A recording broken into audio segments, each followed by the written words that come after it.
Good morning বন্ধুরা, সুন্দর সকালের শুভেচ্ছা ও ভালোবাসা জানিয়ে সকালটা শুরু করে ফেললাম। আজ খুব তাড়াহুড়োতে রয়েছি। দেখো, আমাকে দেখে মনে হচ্ছে এখন কিন্তু আমার সমস্ত রান্নাবান্না সব কমপ্লিট হয়ে গেছে। এখন খাবার নিয়ে বসে পড়েছি। দাঁড়াও রুটির থেকে একটুখানি এই রুটির যে আটার গুঁড়োগুলো থাকে এগুলো একটু ঝেড়ে নিলাম। আজকে এইটার সময়ও পাইনি, প্রত্যেককে খাবার টাবার দিয়ে দৌড়ে স্নান টান করে আজকে যে কিভাবে করেছি সে একমাত্র আমি আর ভগবান জানে। সকাল থেকে উঠে ভাত করেছি, চিকেন রান্না করেছি, আলু ভাজা, আটা মাখা, আলু ভাজা কাটাটা, মানে সবজি কাটাটাও তো সময় লাগে বলো, সেগুলো করেছি, মানে সমস্ত। তারপরে চা বসিয়েছি, বাবাকে খাবার দিয়েছি, ছেলেকে খাবার দিয়েছি, মেয়েকে খাবার দিয়েছি, সবারটা করে দৌড়ে চলে গেছি। হ্যাঁ, তবে চাটা বসিয়ে দিয়ে চলে গেছিলাম। চাটা কিন্তু সবাইকে সার্ভ করে দিয়েছে, করে ওরা খেয়ে নিয়েছে। আমার খাবারটা ছিল এই, আমি সমস্ত রেডি হয়ে এসে খেতে বসে পড়লাম।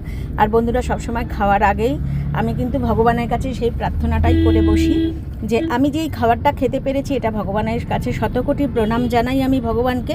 আর তোমাদেরকেও বলি, সবাইকে, সবাই হয়তো জানো এটা, আমার এটা জ্ঞান দেওয়াটা উচিত নয়, তো তবুও আমি বললাম আমাদের এবং আমাদের বাচ্চা কাচ্চা যারা আছে, ছেলে মেয়েদের, ওরা তো ছোট, ওরা একটা কাদার মাটির দলা, ওদেরকেও কিন্তু আমাদের এগুলো করে শিক্ষা দিয়ে বড় করতে হয়।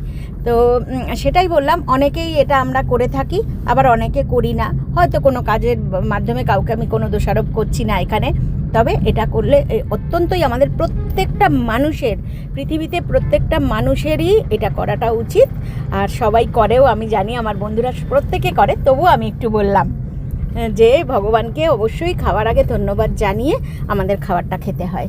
আর সব সময় বলবো, দেখো, যেভাবেই ইনকাম করুক বা রোজগার করুক, সেটা কিন্তু অনেক কষ্টের হয়। সে যেই পদ্ধতিতেই করুক, সেই পদ্ধতি, কেউ মাথা খাটায়, কেউ হাতের কাজ করে, কেউ মানে শরীরে মাল বহন করে, অনেক পথ আছে, তাই না? রোজগারের অনেক বিভিন্ন ধরনের পথ আছে। সে যেই স্কেলে থেকে পথ রোজগার করে, রুজি রোজগার করে, তার কাছে সেটাই কঠিন, সেই পথটাই কঠিন, তাই না? তো আমরা যেমন আমার বাচ্চাদেরকে বলি সবসময়, এই পড়াশোনা কর, আমাদের সময় আমরা এইগুলো পড়ে কি সহজ ছিল।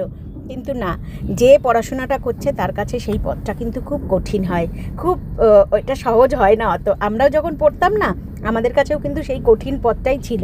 যখন এটা পার করে এসেছি, এখন আমাদের কাছে মনে হয় ওটা খুব সহজ ছিল।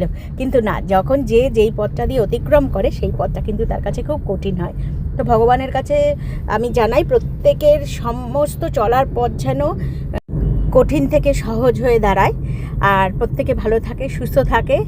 আর বন্ধুরা, আর কি বলবো বলো, এই যে খেতে খেতে অনেক কথাই বলছি, আবার কিছু সময় তো আমার এখন মনে হচ্ছে, জানো তো, কি রুটিটা আমি খেতেই পাচ্ছি না, জানো, চায়ের মধ্যে এবারে চুবিয়েই খেতে হবে আমাকে। মায়ের কথাটাই ঠিক হলো, মা যে সবসময় চায়ের মধ্যে চুবিয়ে রুটিটা খায় না, এখন বুঝতে পারছি যে কেন খায়, জানো তো, যে খুব সহজ হচ্ছে, জানো। আমার মনে হয় যে গলায় আটকে যাচ্ছে, আর খুব তাড়াতাড়ি বেরোতে হবে আমাদের ঘর থেকে, তার জন্য কিন্তু আমি এখন চায়ের রুটিটা চুবিয়েই দিলাম। আর আলু ভাজাটা মনে হচ্ছে না আমি খেতে পারবো, কিন্তু খাবার আমি নষ্ট করব না, অবশ্যই খাবো। একটা টুকরো দানাও কিন্তু আমি একটুও নষ্ট করব না। তো টাটা বন্ধুরা, আবারও নেক্সট একটা ভিডিওতে দেখা হচ্ছে। আজকে অনেক আওয়াজ হচ্ছে, রাস্তার পাশে বাড়ি, তো একটু